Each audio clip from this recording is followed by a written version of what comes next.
Ang sinag ng araw ay naglalaro sa ibabaw ng lawa ng buwaya sa Laguna, lumilikha ng isang nakakabighaning pagsasanib ng liwanag at anino. Ang paglipad sa kalangitan ay nagbubukas ng isang natatanging pananaw sa isang mundong madalas nakatago mula sa paningin ng tao. Maraming mga kwento ang bumabalot sa Alligator Lake sa Laguna. Ito'y nakakuha ng atensyon dahil sa mga kwento at alamat na bumabalot dito, lalo na tungkol sa mga misteryosong pangyayari at kababalaghan. Isa na rito ang popular na alamat na tungkol sa mga alligator o buwaya na naninirahan sa lawa.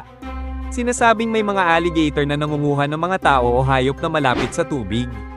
Bagamat walang solidong ebidensya, ang mga kwentong ito ay nagbigay ng takot at pag-aalinlangan sa mga residente. Marami din ang naiulat na may mga tao na nawawala malapit sa lawa.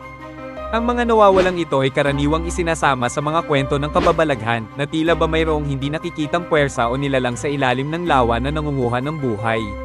May mga kwento rin ng mga engkanto, diwata, o ibang nilalang sa lawa.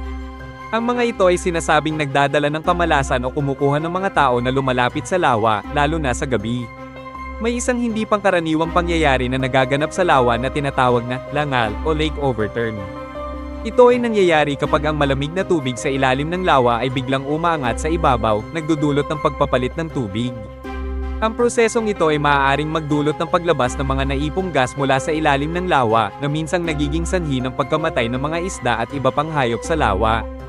Ang langal ay isang mahalagang proseso para sa ekosistema ng lawa dahil ito ay nagdudulot ng paghalong mga sustansya mula sa ilalim ng lawa papunta sa ibabaw, na nagiging sanhi ng paglago ng mga halaman at microorganismo na nagsisilbing pagkain ng iba't ibang uri ng hayop sa lawa.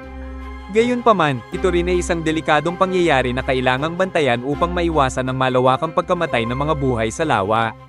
Ano man ang iyong paniniwala, isa lang ang mahalaga: alagaan natin ang kalikasan. Kailangan nating irespeto ang kalikasan na siyang nagbibigay buhay sa atin.